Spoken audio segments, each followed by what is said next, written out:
Jemi sërish së bashku në këtë pjesë të tretë të Studio Live në transmetim të drejt për drejt sigurisht, është kjo pjesa ku do të ndalim nëse themi të zhvillimet kryesore në rajon, ndalim në Maqedoninë e Veriut, sa i takon edhe zgjedhjeve atje. Kemi mundësi të lidhemi me dy fitues, pra dy kryetar komunas shqiptar atje, por gjithashtu dhe gazetar. Por fillimisht, ju njoh shkurtimisht me zhvillimet kryesore. Ish kryeministri socialist Fatos Nano është shtuar në spital privat në Tiranë në gjendje të rënduar shëndetësore pas një arresti kardiorespirator. Ai ndodhet prej 12 ditësh në reanimacion, ndërsa sot pësoi dhe një arrest kardiak. Sipas burimeve nga spitali, gjendja është përkeqësuar dhe ai nuk është më koshient. Prej kohësh, lideri historik i PS-s vuan nga një problem kronik respirator që njihet edhe si SPOK.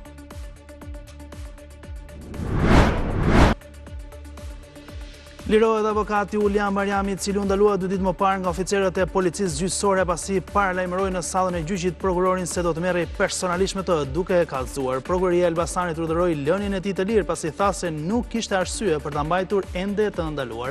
Mariami u përplas me prokurorin Gjergj Ceka në një proces ku ai mbronte një nga 14 të arrestuarit me armë në një lokal në Elbasan. Në 35 vjetorin e Komisionit të Venecias dhe 30 vjetorin e antarësimit të Shqipërisë në Këshillin e Evropës, kryeministri Rama vlerësoi rolin e tyre në demokracinë shqiptare. Kryetaria e kushtetueses Holta Zaçaj tha se vendimet e gjykatës mund të kontestohen përmes opinioneve të Komisionit të Venecias. Vendimi i gjykatës së lartë për zgjedhjen e gjyqtarit Asim Vokshi si antar i gjykatës kushtetuese nuk do të pezullohet. Vetë kushtetuesja arrëzoi kërkesën e kandidates Naureda Llagami, por pranoi që pa dinë e saj mbi rastin ta shqyrtoi në seancë më 11 nëntor.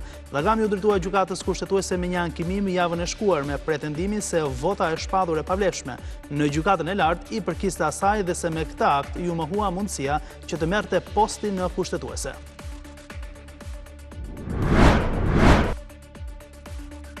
Kandidatura e papritur e këshilltarit bashkiak opozitar në Vlorë, Gjergj Nika, për zgjedhjet e 9 nëntorit shqetëson Sali Berishën. Ai e mohon si pjesë të PD-s së tij dhe thotë se vjen nga koha e bashkës. Vetë Gjergj Nika thotë për Report TV se kandidati i pavarur Dionis Sota që PD mbështet është i majt.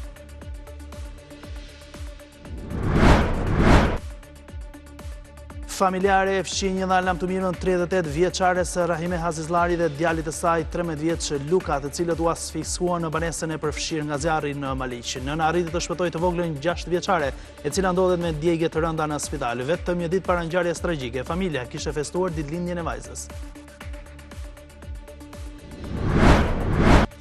Ura mbi lumin Fan që lidh qytetin e Rubikut në Mirdit me fshatrat përreth paraqitet në një gjendje kritike. Këmbët majtëse të strukturës kanë dalë në sipërfaqe. Disa prej tyre janë të anuar duke shkaktuar dridhje të strukturës gjatë kalimit me automjete.